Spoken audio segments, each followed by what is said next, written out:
I really worry about people who are on basic health who are not healthy because they also increase the deductible to $250. And if you don't pay it, you get thrown off the plan. Also, you know, if you go to the hospital, you got to pay 20%. I mean, that can be astronomical. If you don't pay that, you get thrown off the plan. So it's hard to stay on basic health if you're sick. My name is Mary. I'm a student of social work. I currently volunteer in a hospice program. So I just wanted to share some stories that I've seen in the public, because there's often this idea that people should just get insurance through employment, which is a fallacy. I mean, so many employers know the tricks to have people work, 38 hours, so they don't have to necessarily provide insurance for them. I've seen other people who are struck down in their prime by cancer, by Parkinson's, and are no longer to work. Sorry, it's emotional for me.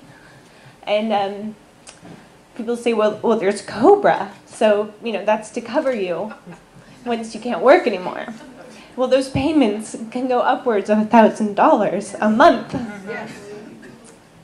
So I've seen people where their coworkers band together to give them their vacation days so that they can continue to get employment insurance through their employer, so that they can get chemotherapy.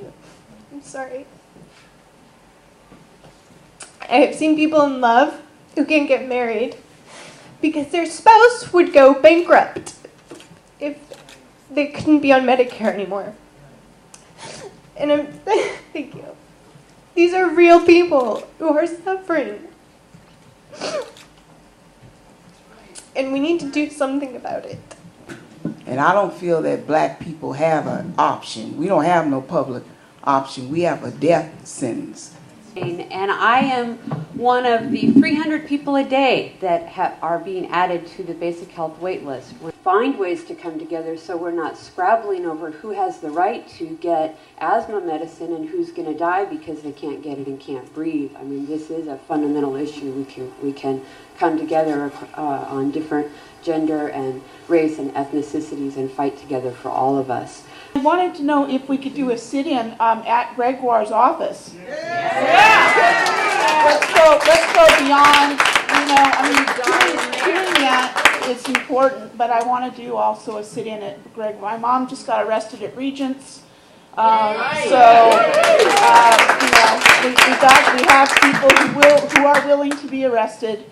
And with Organized Workers for Labor Solidarity, we are a group of rank-and-file union members who are generally dissatisfied with what organized labor is doing as an entity, and have been pushing in our unions from the bottom up for some radical change. So I think one of the things that's been brought up today is getting this message out to our constituent groups about how this public option that is neither public nor an option is not a solution. And we need to make our unions aware of that and get the AFL-CIO to change its position to be one of single payer or bust.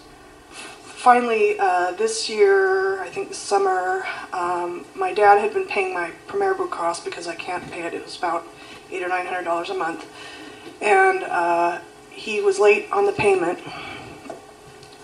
for the second time, I think. He's 74 years old. He's still working because I wasn't able to work. And he hasn't been wanting to retire because of that. And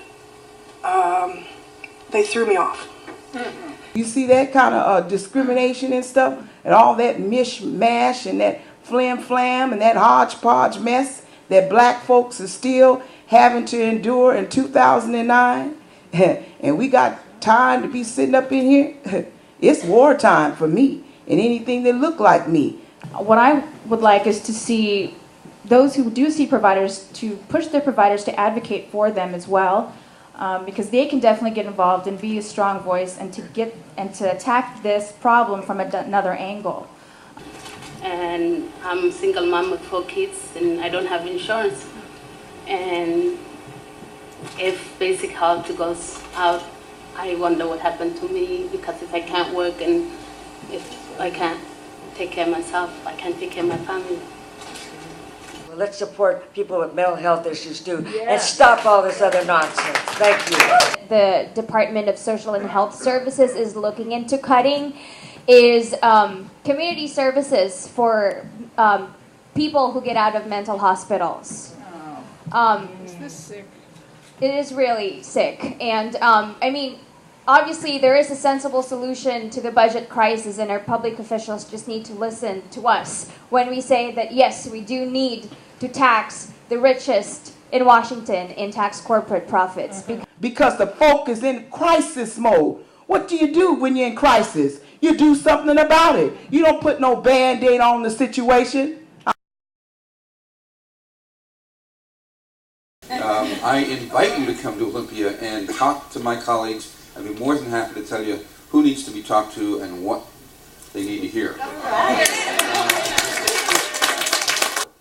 There are folks talking from unions, environmental organizations, and other progressive organizations talking now about whether to plan ahead so that over the next spring there can be an initiative signed, petitions ready to go in Olympia to put a wealthy income tax, that is an income tax for the very wealthy, on the ballot. One is, I absolutely think we do need to have a state tax.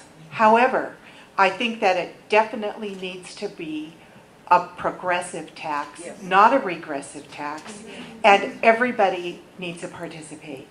I think that the finger pointing and the name calling and all that stuff doesn't work. It's when we're all going to be taxed fairly that we will see equity and reason come about. The second thing is we need to have campaign finance reform. Yes.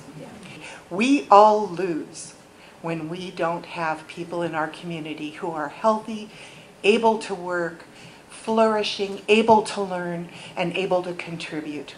We need each other. Thank you. To me, the solution is to stop placing the burden of this economic crisis on the backs of the poor and the working people. I mean, you know, enough is enough. I mean, we've had it.